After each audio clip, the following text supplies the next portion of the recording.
ചേമഞ്ചേരി ശ്രീ കാഞ്ഞിലശ്ശേരി മഹാശിവക്ഷേത്രത്തിലെ ഭാഗവത സപ്താഹത്തിന് മഹാത്മ്യ പാരായണത്തോടെ തുടക്കമായി. ഓഗസ്റ്റ് 20 വരെയാണ് യജ്ഞം. സാമൂതിരി രാജയുടെ പ്രതിനിധി അഡ്വക്കേറ്റ് ഗോവിന്ദ് ചന്ദ്രശേഖർ യജ്ഞ സമാരംഭ സഭ ദീപം തെളിയിച്ച് ഉദ്ഘാടനം ചെയ്തു. ശശിയമ്പാടി അധ്യക്ഷത വഹിച്ചു. ഈറോഡ് രാജൻ മുഖ്യ അതിഥിയായിരുന്നു.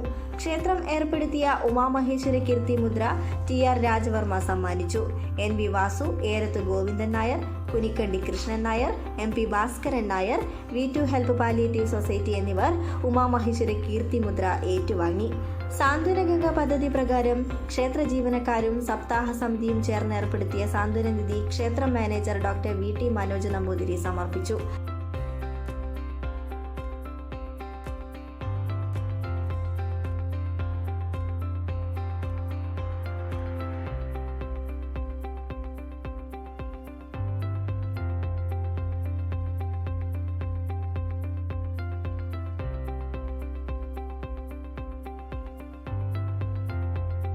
Ranjith Kuniyil, Karimpanakkal Sreedharan, MO Gopalan master, Vineeth തച്ചനാടത്ത്, Prasad മേലെടുത്ത്, Vipin Das Kanjilassery, VM Janaki തുടങ്ങിയവർ സംസാരിച്ചു.